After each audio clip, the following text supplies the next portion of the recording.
Back on the SportsMax zone, Liverpool's Sadio Mane was the man for the big moment once again as Senegal roared their way into the FIFA World Cup finals at the expense of Egypt in front of 50,000 adoring fans at the Dimendio. Boulaye Dia struck in the 3rd minute to give Senegal the lead on the day, and a draw that had the tie level at 1-1 on aggregate. Extra time finished goalless, and at the climax of the penalty shootout, Mane stepped up, dispatching the team's 5th spot kick to give Senegal a win and through to the Qatar World Cup finals. Brent Sancho joins us to discuss the euphoria around the World Cup qualification that swept across the globe today, not only in Africa but Europe as well, and there are South American qualifiers coming up later today as well. Sadio Mane, Brent, doing the business today, just moments after his Liverpool teammate Mo Salah missed one for Egypt in the penalty shootout. Well, he did it twice, didn't he? Of course, replicating the feat that they did at the African Nations Cup and now at the World Cup qualification stage. And you have to suggest, Lance, that it's nothing less than Senegal deserve. I think over the 2 ties, they certainly were the better playing team. Egypt, very rigid, very defensively set up, 2 banks of 4, difficult to break down, made it extremely tough for Senegal. But over the course of both ties, and particularly in this second tie, I thought that the chances that Sa had, one in the second half and the other one, of course, in extra time, should have put in the tie out of Egypt's reach even before penalty kicks. But nevertheless, that man Sadio Mane was able to put them to the destination land in Qatar. Yeah, well, Senegal, based on their Africa Cup of Nations performance and these World Cup qualifiers, setting themselves up for a big show at the Qatar World Cup finals. But we've waited, Brent, decades to see an African nation really go deep into the World Cup finals, because we know there's a lot of quality there, but somehow in the dying stages or the deep end of the World Cup finals competitions, the African nations tend not to get there. Could this be the year that they do that? In terms of on what we see on paper, certainly all the way through from back to forward, they have a solid team. Mendy, Koulibaly, I mean, I can go through the entire list. A team of experience, a team of players that play at the top of their trade. However, we've seen, and from time to time, as you rightfully mentioned, that the African teams have left themselves wanting, particularly when it comes down to crunch time. And you have to suspect that this might be the similar fate, or might meet a similar fate as other African nations. I do think if there ever was a chance for an African nation team to do well in the World Cup, it probably would be this team because of what they present, the weapons they present, right throughout. I may argue from a Senegal point of view, they may need an extra firepower to add to Mane and Sa. However, I think certainly this group of Senegalese players certainly has a chance to of course, upset some of the big boys in Qatar. Yeah, looking at the other qualifiers from Africa today, Brent, so we know that Senegal went through at the expense of Egypt. Ghana took care of Nigeria. Ghana in, Nigeria out. Cameroon went at the expense of Algeria, so no Riyad Mahrez at the World Cup. Morocco went at the expense of the DR Congo, and Hakim Ziyech fell out with the Morocco coach, Brent, so he will not be picked for the World Cup. We can be certain of that. And then Tunisia advanced at the expense of Mali. The footballing gods, Brent, are playing with us because they ensured we couldn't get Ghana and Nigeria together. We couldn't get Senegal and Egypt together. We couldn't get Algeria and Cameroon together either. And we have Morocco and Tunisia, 2 North African states who don't have as many fans in this part of the world as the West African and South African teams. But yeah, I said all of that. Let's start with Nigeria and Ghana. The right result, you think? I would suggest maybe Ghana a bit fortunate. I felt Nigeria, particularly in this leg, did well enough to get a result. Of course, they scored a goal. Osimhen scored a goal, but it was considered offside. But throughout the both ties, maybe you could consider it being a fair draw. Look, as you rightfully said, there's some very, very good teams that are not going to the World Cup from Africa. Obviously, all of that would change come the next World Cup when the numbers are to go up, but that's another story. But it relates to Ghana and Nigeria. I think the Nigerians will certainly feel that they are lucky not to qualify. But Ghana is certainly a worthy qualifier for Qatar. And again, alongside Senegal, I think they could cause a few upsets in Qatar. We saw Cameroon play very well at the Africa Cup of Nations that they hosted, but fell short of target. And here they've ensured that there'll be no World Cup for Riyad Mahrez and Algeria. Yeah, I was surprised when I saw, obviously, that it was deep in terms of this game. You felt that they would have, Algeria would have gone on and win the tie, but Cameroon was explosive and they got the result. Of course, they went on to get the decisive, similar to Senegal's route as it relates to penalties, and it was a good result for Cameroon. They had a very good African Nations Cup, there's no doubt about that. I still feel, however, George, there is a little bit of softness within the Cameroon squad. And as much as I like the chances of Ghana and Senegal, I would not be so quick to give the same praises to, of course, Cameroon. Because, as I said, I do feel that there's still one or two pieces of the puzzle that's quite not there for the Cameroonians. Yeah, where Morocco is concerned, Brent, what is true is that their coach, Vahid Halilhodzic, he made a big call because guess what? His star player, Hakim Ziyech, at Chelsea, they fell out famously. And Ziyech must have thought that, look, this team will go nowhere without me. They didn't do so well at the Africa Cup of Nations, so he would have felt vindicated that maybe the coach would have had to climb down and come back and call him. The coach was stubborn that, look, you have no role in this national team as long as I'm here. And they've done it, Brent. They put on the most impressive performance on the day, a 4-1 win in their game over DR Congo. And Morocco are through. And based on what the coach has said in the past, based on what Ziyech has said in the past, the Chelsea man can forget about the World Cup. He'll not be picked. Good for Morocco, bad for Ziyech. Yeah, bad for Ziyech. And you always feel when you make those sorts of situations as a player, 9 times out of 10 it comes back around to bite you. But I wouldn't quite close the door. I'm very sure there would be some diplomatic conversations between now and December to see if things can be patched up, because certainly, yes, Morocco did qualify. I would also suggest as well, George, that probably, as it relates from a tie perspective, the weaker draw out of what we've seen. For me, Egypt and Senegal are the two top teams in Africa, and they played against each other.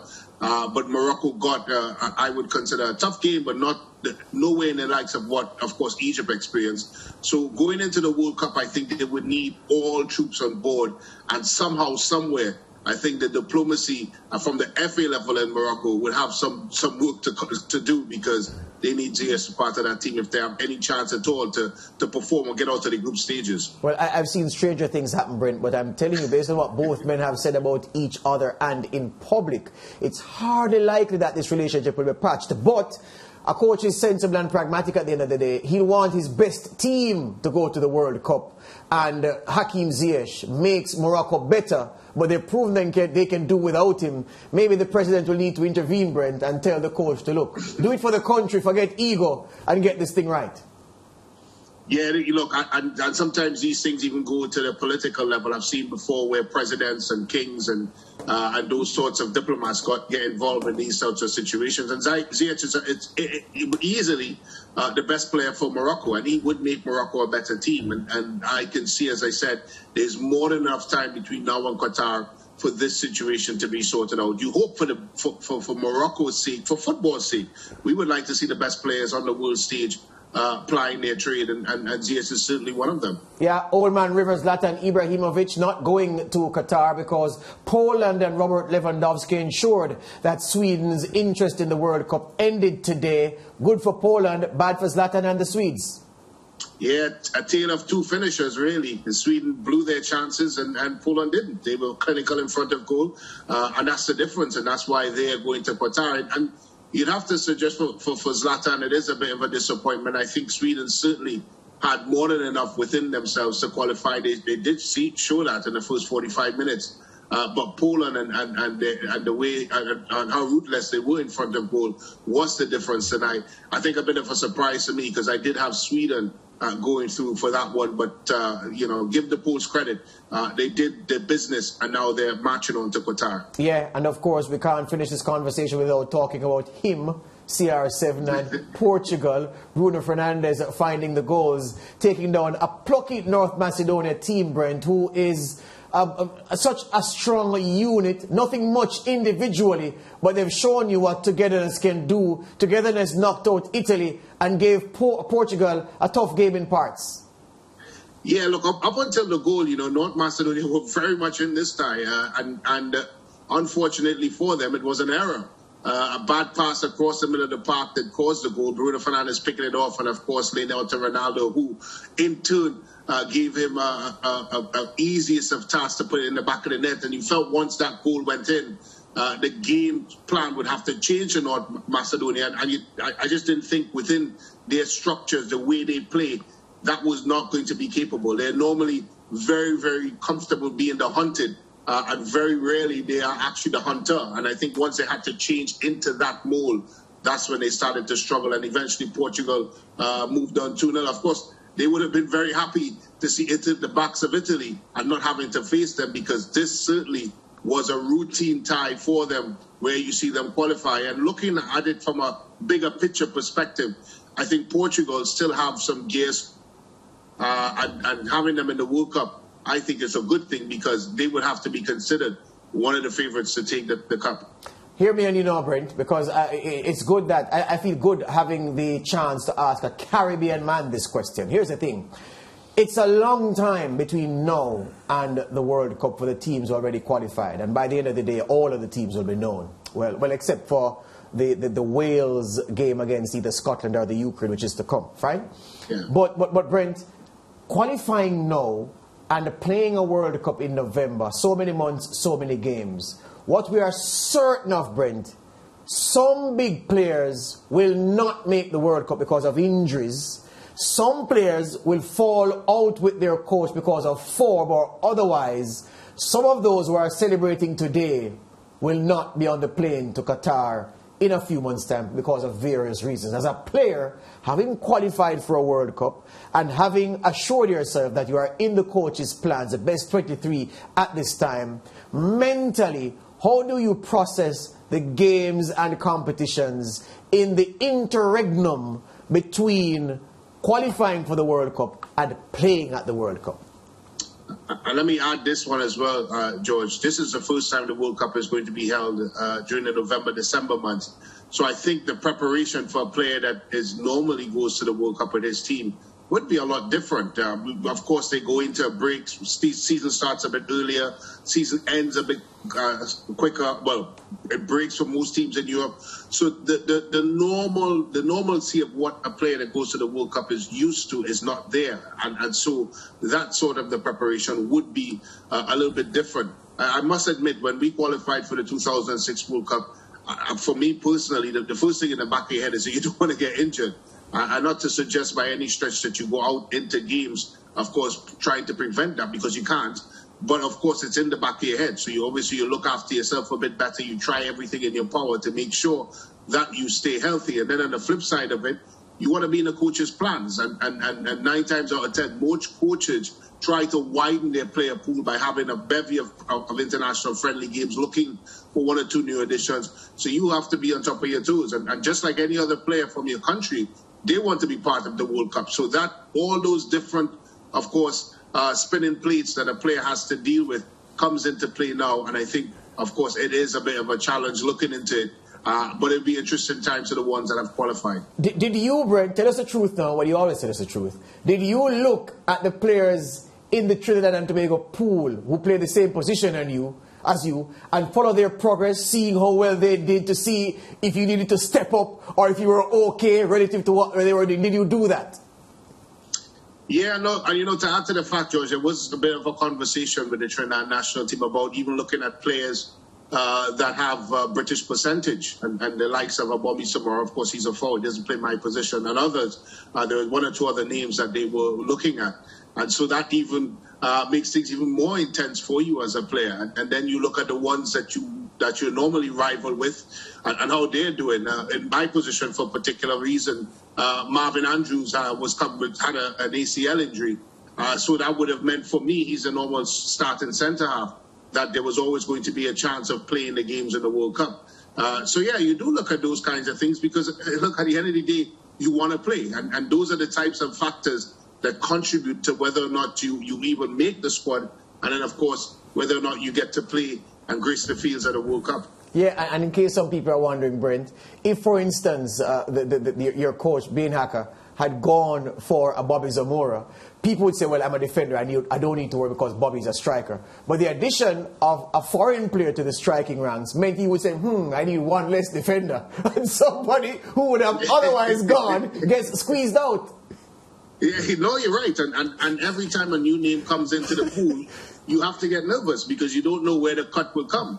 And that's one of the things that is part and parcel of it. Once we heard the conversation about English players or Trinidad players with English parents are now involved in the possibility of making the World Cup, then you obviously start to get a bit nervous. And we played a couple of friendlies, which I didn't partake in the first sets of because they were looking at new players.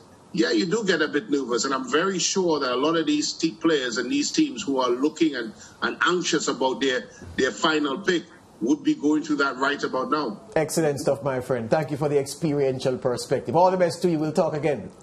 All right, guys. Have a great one. Good. Yeah, Lance, the worst time now for many players because qualified for the World Cup, but there's a long time between now and the team being selected and sent over, and you want to ensure that you're there. Yeah, but in Brent's case, though, the TNT team was pretty much a local-based or local-produced team. Chris Burchell was the only player in the setup that didn't play football in Trinidad and Tobago growing up. So they went to Germany with a very Trinidad and Tobago produced team. And I think, they did well. Yeah, they did well. They did. Yeah. All right, back with more of the SportsMax Zone after these.